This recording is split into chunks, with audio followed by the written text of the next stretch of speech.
Bonjour à toutes et à tous. Alors, Arthur Catio, je suis professeur des écoles dans le 18e et militant syndical. Je vais vous parler un petit peu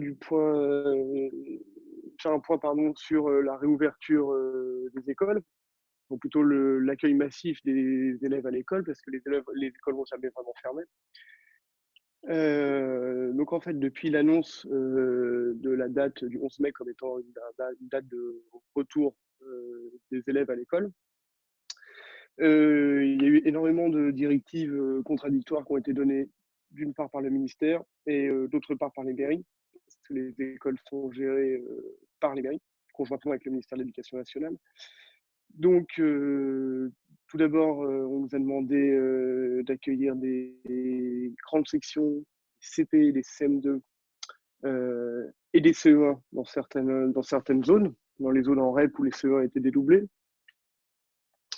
Par la suite, après le discours du Premier ministre de la semaine dernière, il n'était plus question d'accueillir par niveau. Il fallait accueillir l'ensemble des élèves dans une limite de 15 élèves par groupe. Et puis maintenant, on doit de nouveau accueillir des CP et les CM2 en priorité, avec une limite de 15 élèves par groupe. Donc ça, c'est la limite qui a été donnée par le ministère, mais les mairies, de leur côté, ont donné leurs propres chiffres. Par exemple, à Paris, Anne Hidalgo a parlé de 12 élèves. Donc, concrètement, ça fait que dans les écoles, depuis maintenant 10 jours, chaque école fait à sa sauce. Donc, toutes les responsabilités sont rebalancées au niveau du local. Donc, ce sont les chargés de direction et les équipes d'enseignants qui organisent l'accueil des élèves. Donc, ça a pour conséquence qu'il y a une énorme disparité de situation en fonction des écoles, tout simplement. Donc, on a quelques écoles qui n'ouvriront pas parce que les équipes font jouer leur droit de retrait ou leur droit de grève et considèrent que les conditions sanitaires ne sont pas réunies pour l'accueil des élèves. Et dans la rue d'à côté, on a des écoles qui vont ouvrir au maximum de leurs possibilités, c'est-à-dire à hauteur de 12 à 15 élèves par groupe. Donc déjà, premièrement, ça fait une très grande disparité de situation en fonction des écoles.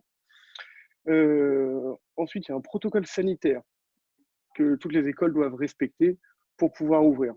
Donc il fait 68 pages. C'est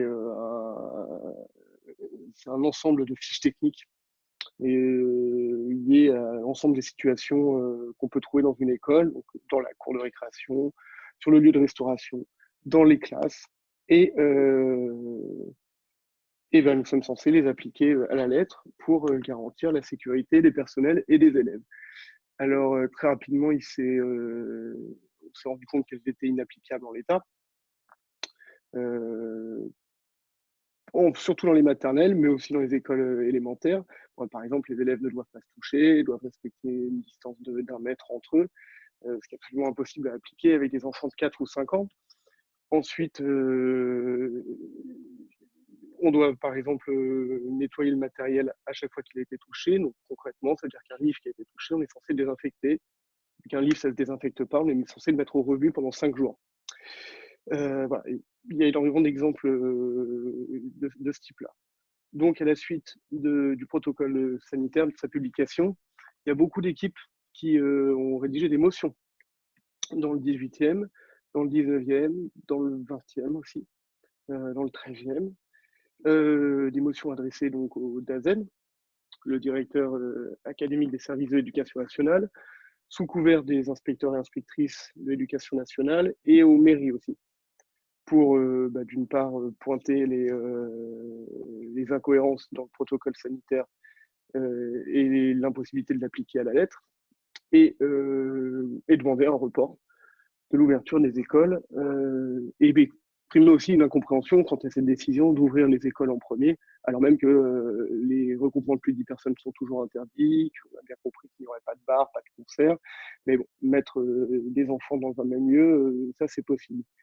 Et puis par ailleurs, pas se dégager en termes de responsabilité parce qu'on ne peut pas le faire, mais écrire noir sur blanc que en cas de problème, en cas de reprise de la pandémie Et en partance des écoles, pardon, bah, en aucun cas on voudrait être tenu pour responsable parce que nous on a bien dit qu'il ne fallait pas y retourner.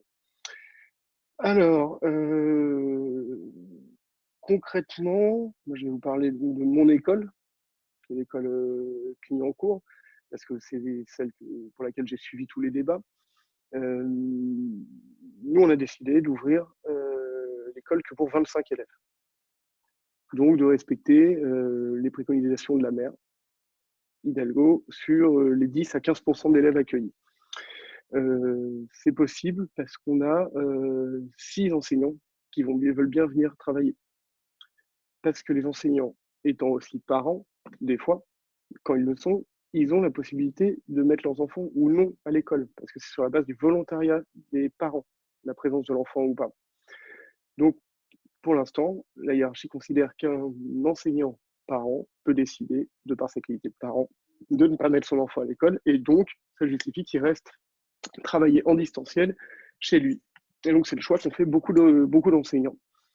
D'une part parce qu'ils n'ont pas envie de remettre leurs enfants, parce que c'est une façon de prendre un positionnement qui politique, qui en lien avec les conditions sanitaires, sans pour autant se mettre en grève ou prendre le risque de se mettre en droit de retrait, parce qu'il n'est pas du tout dit que le droit de retrait soit accepté par la hiérarchie. L'analyse que j'en fais, le ressenti que j'en ai, c'est qu'il y a une énorme culpabilisation qui est dirigée vers les enseignants, parce qu'en fait, si on refuse d'y aller, si on refuse de participer à l'accueil massif des élèves dans les écoles, donc soit pour des raisons politiques ou liées à la situation sanitaire, alors, eh bien, nous ne sommes pas là pour nos élèves, on ne fait pas notre travail de réduction des inégalités, et donc, au contraire, on creuse les inégalités.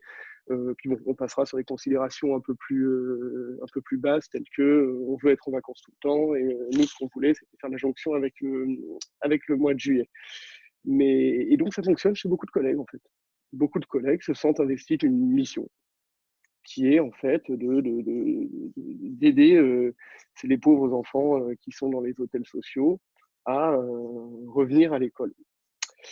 Alors même que dans leur protocole sanitaire, les enfants ne seront pas dotés de masques à l'école. Donc les parents peuvent les munir de masques pour aller à l'école, encore faut-il pouvoir s'acheter des masques. Donc là, on voit bien que l'argument, à mon sens en tout cas, de la réduction de la fracture sociale et des inégalités pour justifier la réouverture des écoles est en fait un argument complètement fallacieux. Voilà, ça c'est mon point de vue tout à fait personnel. Et voilà, et par ailleurs, cette impréparation a créé des tensions dans les équipes, entre ceux qui voulaient ouvrir, pas ouvrir. Donc ça a créé un climat un peu délétère dans certaines écoles. Et cette impréparation a créé aussi beaucoup d'incompréhension chez les parents d'élèves, qui ont cru à un moment que tous leurs enfants allaient être accueillis, puis qu'on leur expliquait que non, parce qu'il y avait des règles de priorité en fonction des professions des parents et de la situation sociale des familles. Et finalement, ils ont été assez déçus parce que leur employeur leur met la pression pour retourner travailler ou parce qu'ils ont envie de retourner travailler, ça, je ne sais pas. Et ça s'est retombé pas mal sur les équipes. Donc, cette rentrée la semaine prochaine s'annonce très disparate en fonction des réalités locales.